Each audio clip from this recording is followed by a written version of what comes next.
Everything's everything. I hear voices, I see people. Hey, little confessions here. Y'all know we get woo-woo on this show. I'm Dream Queen. You're in the cab with me. Thank you so much for rolling. I appreciate y'all being here and entertaining me as I struggle to entertain you. All right? That song by Donny Hathaway was released on July 1st, 1970, that album. And I just went down a 1970, 1971 rabbit hole. For those of you familiar with the show, you know I go tangential, okay? And so I like to just tell you how things can get weird for me, but also really poetic and beautiful. We're all out here in these times doing the best that we can. And this has been a very rough time for people, probably this whole past 2 years, as we watch a live stream genocide happen right in front of our eyes, as we watch civil rights for many people be rolled back. We watch new, I would say new within the past few years, rights be snatched away by a biased Supreme Court and a vengeful administration. We witness the atrocities of a partisan government, painful images of people being ripped away from their family members, children taken into captivity, and many of us, I know many of us, feel helpless as to what to do. This week, we watched, maybe not you, but many of us watched an assassination happen live on TV. I've seen influencers on social media say, we weren't meant to go through this. Our brains are not equipped to handle the imagery that we are bombarded with every day. And there are some who say, we've been here before. My parents' generation and my grandparents witnessed the assassination of President Kennedy on TV. And the assassination of Martin Luther King was not televised live, I don't believe. But many people were watching that parade where Kennedy's life was stolen. TV, for many people at that time, was what the internet is for us now. It was new. Many people had just invited this screen into their homes and maybe saved up a lot of money to get their first TV. And I don't think folks were prepared for what was going to be coming through that box. None of this is in my notes, by the way. I was counting on the rambles, to tell you the truth. But we do have precedent for everything that we're going through, is my point. We have precedent. We have elders that have been around a long time who made it through incidents similar to what we're going through now. They did watch a lot of what was going on in Vietnam streamed through that television screen. I don't think any of them were prepared for that. And what the United States under Richard Nixon in 1971, and I'm not an expert on this, like I said, I went down a rabbit hole last night, and you guys get me doing a little mini term paper here, and I'm just going to kind of glaze over a couple of things. I don't know what I'm saying. I really literally got 3 hours of sleep last night for the second time this week. I got 3 hours of sleep because I'm trying to survive amidst all of these things that are going on and show up as a person with something to give to the healing of society. Okay, so please bear with me, and I appreciate y'all who've bared with me on this radio station for the past 6 years almost, and supported my show and encouraged me to continue to come on here and speak my truth, no matter how weird or marginal it may be in our society. I appreciate every single one of you. So what I learned, and really just I scratched the surface of some subjects here that I would like to go deeper into in my personal life. Y'all might have heard the show about PBS that I did not too long ago when they revoked the funding of the Corporation for Public Broadcasting. I grew up with a lot of PBS in my life through that box of television, and I find it just such a great source of information, historical documentaries and things like this. So I find video a little bit easier for me to learn. Of course, we have books, and I found a lot of things on Wikipedia and footnotes from these Wikipedia articles. Get the internet while it's here, folks. But I'm just going to open all of this up to say that the things I'm talking about, I have a very limited understanding and rote knowledge of, okay? But from what I've learned recently about what was going on under Nixon in the Vietnam War, his ordering of the carpet bombing of Cambodia, what Vietnam actually was, how long it went on. I don't think it was too different than what we are witnessing happening in Gaza. I did not understand that what happened in North Vietnam, South Vietnam, Cambodia, Laos, millions of people died. And at one point, our government had a huge part to play in the mass bombing of civilians over there.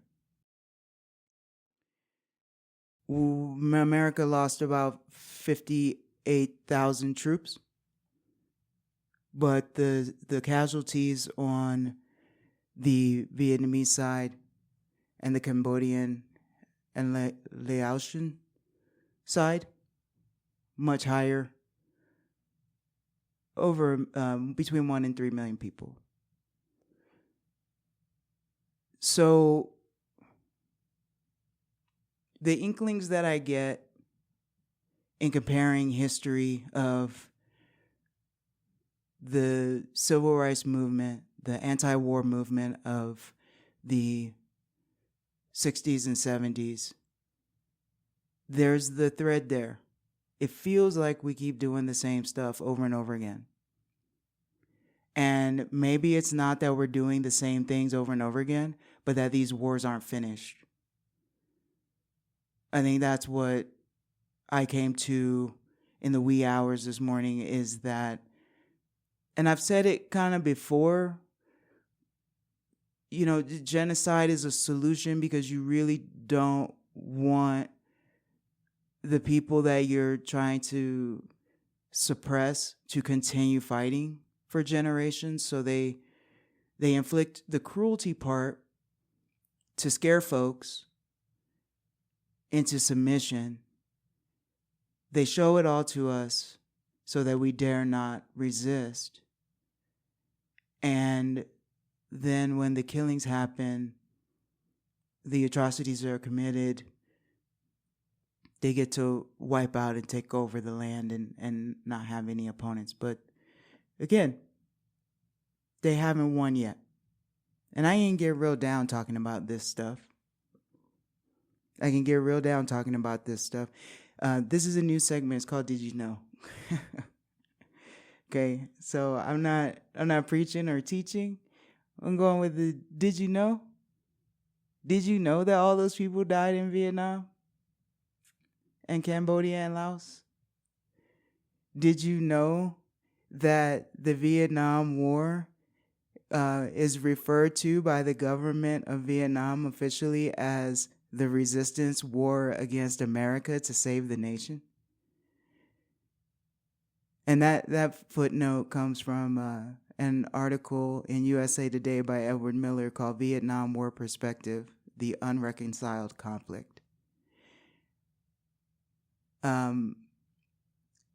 Wikipedia in the Vietnam War article describes Vietnam and refers to what we know as Vietnam or Nam, right? But what they know as the resistance war against America, as one of the, what we call wars of national liberation. So when I say that these wars aren't finished, we can look at where we are now and where Palestine is at right now, and Venezuela, just to name two. What's going on? People are still fighting imperialism. And this goes out to my communists and socialists and anarchists and leftists who were made targets this week by our president. We are called enemies, that there is a war against us in our propaganda now, when it's always been a war against communism and socialism here in this country. And the idea is that nothing's perfect, okay? I'm not an ist of anything. You know, if anything, I just want us all to live and let each other live and be free of oppression and undermining people's existence. That's what I want. Kindness would be great. Civility would be awesome. We recognize that we all deserve to live. And the thing about imperialism is that it doesn't really leave room for people to live. It's a snatching. So this conflict in Vietnam apparently is similar to something that's going on with us right now with Russia and China and the United States, and these proxy wars and civilians getting caught up in wars for land and ideology and capitalism. An excerpt from this Wikipedia article: seeking to bring the North Vietnamese to the negotiating table, Nixon ordered military operations and carpet bombing campaigns in Cambodia. Operation Freedom Deal was a military campaign led by the United States 7th Air Force taking place in Cambodia between May 19th, 1970 and 15th of August, 1973. In part of the larger Vietnam War and the Cambodian Civil War, the goal of the operation was to provide air support and interdiction in the region. It followed and expanded the bombing of Cambodia under Operation Menu in 1969 and 1970. Most of the bombing was carried out by U.S. Air Force B-2 bombers, while the effectiveness of the bombing and the number of Cambodians killed by U.S. bombing remains in dispute. Civilian fatalities were easily in the tens of thousands. After this movement of the Air Force, this is where we get the War Powers Resolution, which many of you know or may not know. Did you know that the War Powers Resolution, also known as the War Powers Act, is the federal law intended to check the U.S. president's power to commit the United States to an armed conflict without the consent of Congress? And there's a list of how that act has been violated or disputed. Some people in government feel like it's anti-constitutional. Other people feel like it's necessary. But you can check out the War Powers Resolution and see instances in history. In my lifetime, I could say the Iraq War. Most recent times, we saw it come up with the bombing of Iran a couple months ago. Where's the line where we can bomb countries, and where does it become war? And the thing about that resolution is the president can do something, and they just have to notify Congress within 48 hours. I didn't know that. I thought they had to ask first.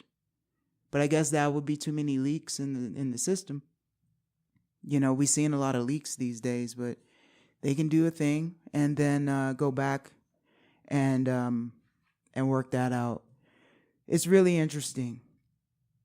And I was not going to cover all of this Vietnam stuff first, but I think I just put it all into perspective. It's flowing the way it's going to flow. Because I'm tired. You know, not just tired from not getting any sleep, but I'm tired. We're tired of fighting. So my story goes like this. We watched what happened with Charlie Kirk on Wednesday. We watched the aftermath of the shooting at Evergreen High School on the same day, within hours of each other. And Charlie Kirk was shot on a college campus, giving a talk and taking a Q&A. So both of these were school shootings. School shootings are off the charts, as all of you know. I don't even understand how we as a nation are allowing this to happen. One of Charlie Kirk's talking points, for those of you who don't know, I didn't know much about him until this happened. I knew about Turning Point a little bit, his organization. I didn't know that he was a presidential hopeful. I did know that he had a massive following and was a podcaster and a person that was an ally of the administration that's up right now. I don't have the exact quote, but his idea was that we needed periodic shootings to make sure that we ensure the Second Amendment rights of citizens in America. And a lot of people have problem with that. I mean, rightfully so, in my opinion. But he fell victim to his own ideology and the madness of another individual. And so Wednesday, I dealt with a lot of that. I dealt with hearing the president declare war on people like me all year, all the past 5 years, this whole country, forever. It's fine. But I'm still here. People that I love are still here. Queers and blacks and immigrants and indigenous people, we're still here. Okay? So there's a certain amount of letting the rhetoric roll off our backs and continuing our survival and thriving work. But it got to a boiling point on Wednesday. The rallies of white supremacists, before they had even identified the shooter, leftists and Democrats were being pinned with the rhetoric that caused the crime. And then in the background, all of this other stuff is happening with the wars that we're involved in, the wars we're ramping up with, National Guard being deployed in cities across the United States, and talking to my mom over the past few weeks. She's in Washington, D.C., and she says, "Oh, you guys don't remember when the National Guard was here in 68. I remember, you know." And the health crisis and the environmental crises that are going on, the consolidation of the overseas powers that would love to see America be this vulnerable so that they can swoop right in. I don't want that, but I also don't want what we've had. And so I was feeling kind of over it.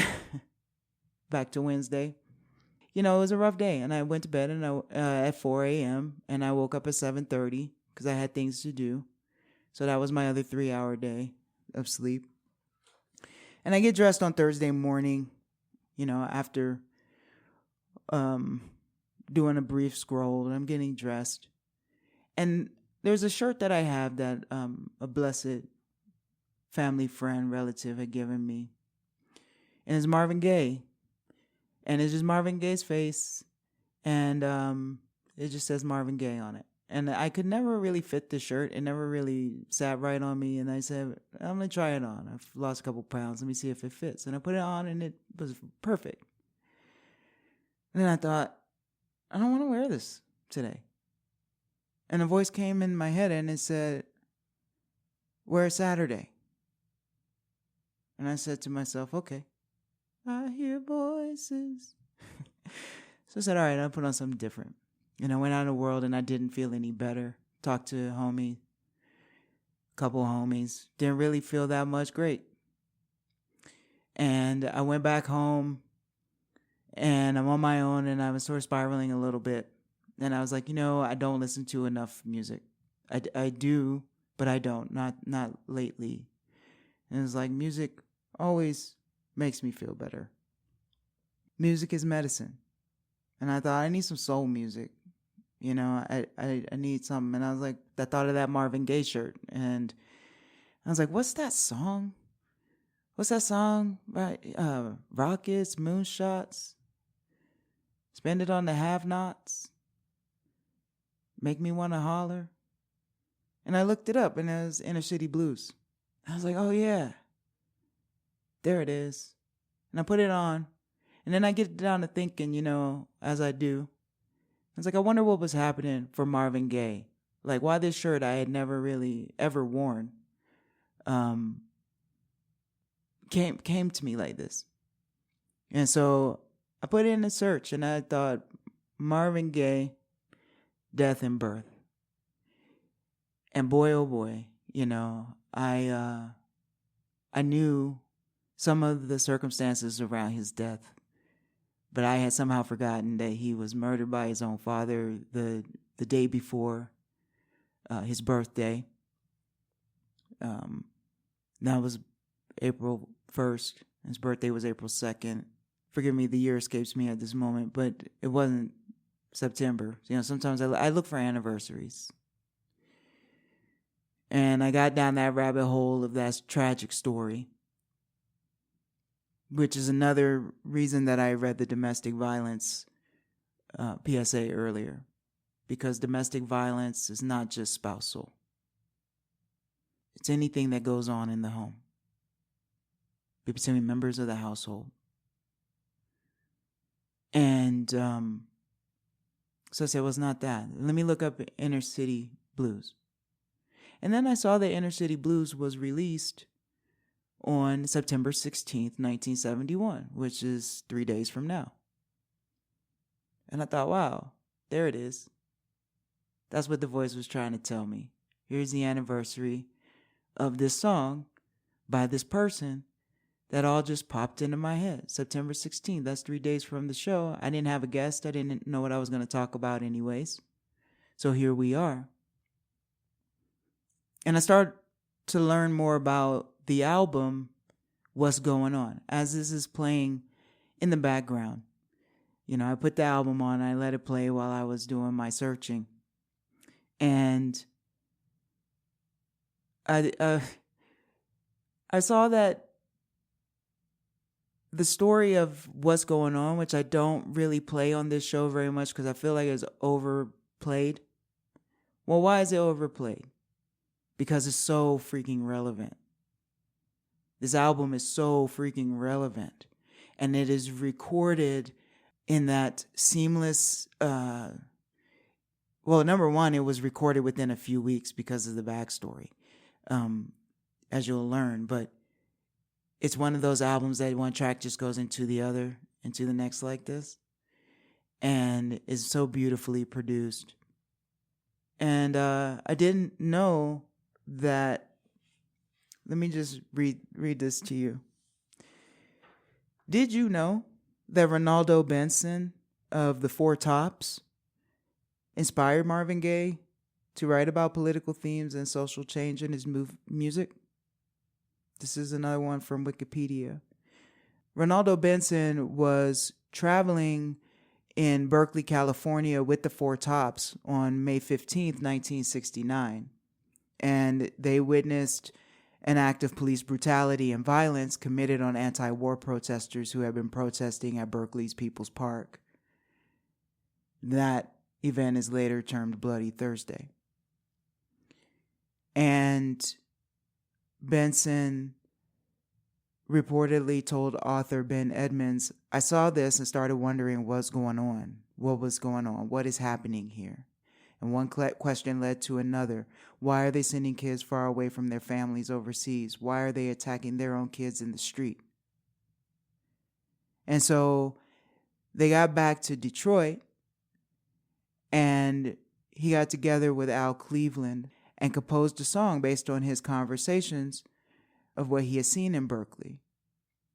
And Benson sent the song to the Four Tops, but the bandmates said no, they didn't want it. They thought it was a protest song.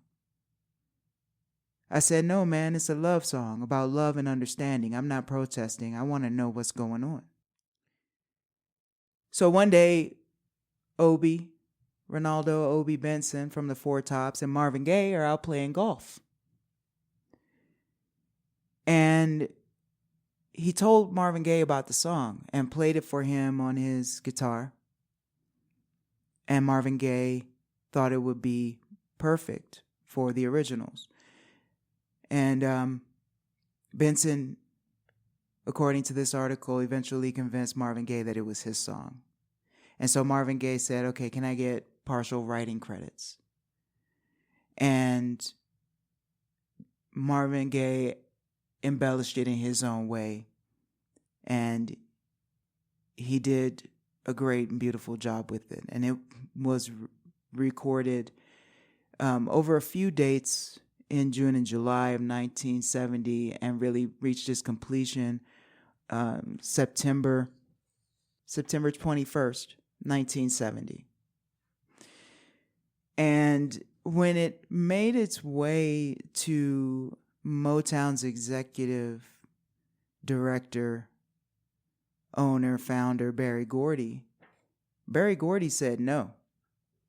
He didn't want anything to do with the song. He didn't want to release it.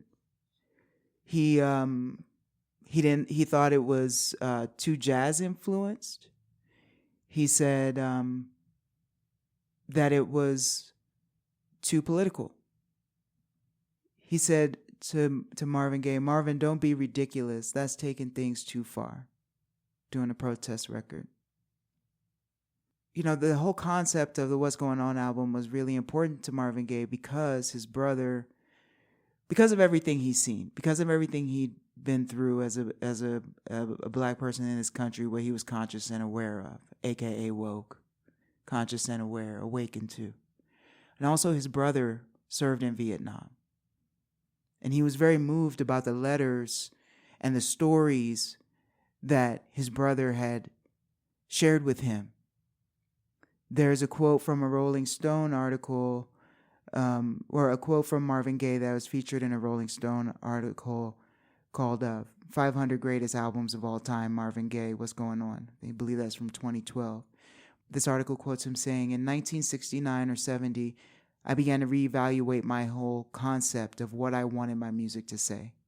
I was very much affected by the letters my brother was sending me from Vietnam, as well as the social situation here at home. I realized that I had to put my fantasies behind me if I wanted to write songs that would reach the souls of people. I wanted them to take a look at what was happening in the world." Marvin Gaye had told his brother, "I didn't know how to fight before, but now I think I do. I just have to do it my way. I'm not a painter, I'm not a poet, but I can do it with music." And so when Berry Gordy refused to get behind a protest, quote unquote, protest album or this song, What's Going On, Marvin Gaye basically went on strike. And it's interesting to add that Berry Gordy is Marvin Gaye's brother-in-law. But Marvin Gaye said, I'm not recording another track for you until we put this album out. And that standoff lasted 7 months, according to some sources. And eventually, one of the recording technicians or people that Marvin Gaye worked with had a copy of this. I might be getting this part wrong, who this person is. You can find it. Go look more into this. But he said he showed this to a lot of producers and nobody wanted to touch it. But Stevie Wonder was very moved by it. And Marvin Gaye was a mentor of Stevie Wonder, which I didn't know that either. That they worked together at Motown, and Stevie started with Motown at 11 years old and went through puberty and everything, as a recording artist. And apparently Marvin Gaye taught him how to find his voice, and they were friends and they influenced each other. And it doesn't surprise me because the other thing, I'm sitting there as I'm adding songs to the playlist that I'm not going to get to now because I'm rambling, is someone came into my head and was like, Stevie Wonder, put some Stevie Wonder on this. And I was like, yeah, that's the vibe. But then 6 hours or 8 hours later, I'm getting deeper in the rabbit hole. And I'm like, Stevie Wonder was one of the only people, one of the handful of people that supported this track. It could have really never made it out. But as we know, what's going on is one of the most influential albums of all time.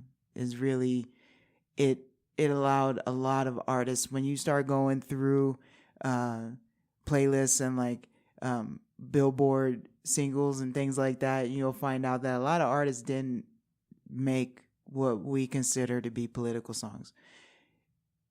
They're just songs about the times, but a lot of white artists did. But a lot of the protest music that came out from black artists was very spiritually coded, cloaked in religion, and it's been our legacy for generations since we arrived here and our ancestors came here, and our struggle for freedom, that a lot of our stuff has been coded because living under Christian nationalism since the beginning of the religious enforcement on suppressing people in this country, we had to talk in code. We had to cloak our religions and spirituality and spiritual practices in white religion in order to survive, because our practices were made illegal. So it makes sense that our protest music was cloaked. But these are some of the first things that are just hey man, the government is down on us. And so I found all of this just really incredibly interesting, and I came to a deeper understanding of Marvin Gaye's influence on the civil rights movement and musicians and poets and singers who struggled to find their voice in the industry that benefits from imperialism. And he won. He eventually won the right to produce this album, and there's way more details out there than I have right now. But I'm just going to share that the What's Going On album was, like I said before, it was recorded in a super crunch. I think that was part of their agreement. The whole album was recorded between March 1971 and released in early May of 1971. So what is that, a month and a half? It was a quick turnaround, but that first track, the title track, is what changed everything for many people. And we still have this gift. Marvin didn't live very long. He's not with us anymore.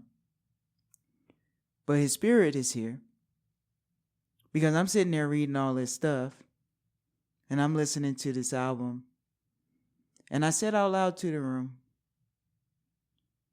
I said, all right, Marvin, I got you, Marvin. Why the speaker go? Right on. On cue. I lied to you not. Now, I know on this album, he probably say, that'd be a nice little project. Count how many times Marvin Gaye says right on on the What's Going On album. You know, I hear you out there. And he probably said it 40 times before he answered it to me on cue. I got you, Marvin. Right on. So, I share this with you. Listen for the voices. Our people, all of our people are still here with us. We have battles behind us and battles before us. And we get weary. And we don't know what's going on half the time. But I believe we're all going to die. And we all have to do the best that we can with the time that we have. I would like cooler heads to prevail in all of these situations. I would like all imperialists to stand down. I would like all the sentiments of hate and greed and violence to cool off and be a distant memory. I came up with a thought the other day, and it goes like this. As many of you have been with me through the Martin Luther King series that we did, and I said during that series, I don't know, but I think that these ideas are important. And what I came up with was nonviolence is not always the solution, but it's necessary for human evolution. It's necessary for the evolution of this planet. I am not an apologist for violent speech, white nationalists. I just think it's a good point to make that people are fighting for their lives. People are fighting for the right to exist. And as much as I would love to say violence is never the answer, I just came up with the idea that nonviolence is not always the solution, but it is necessary to study for our existence. And I want cooler heads to prevail. I took up this whole time. I had several songs I wanted to play for you. And I think I'm going to take these last few minutes and let What's Going On play. And then Inner City Blues. Thank y'all all so much for being here with me and hearing me out. This hour just flew by. Please visit In the Cab Radio at Instagram, Facebook, or Linktree. And if you go on the bio on the socials, you can see the Linktree, and you can find recordings of this coming up and previous shows, especially our book club, Mutual Aid, Building Solidarity Through This Crisis and the Next is the book club selection right now. There's a short up on Instagram that is really cute. I did it myself with when Travis was here last week. I love y'all. Appreciate you. Right on. Stay strong. In the Cab Radio is produced by Jada White, aka Dream Queen. Original theme music produced by Baby Weekend Boys and Icky Mac the Beat Jugular. Learn more at In the Cab Radio at Linktree. Thank you so much for tuning in.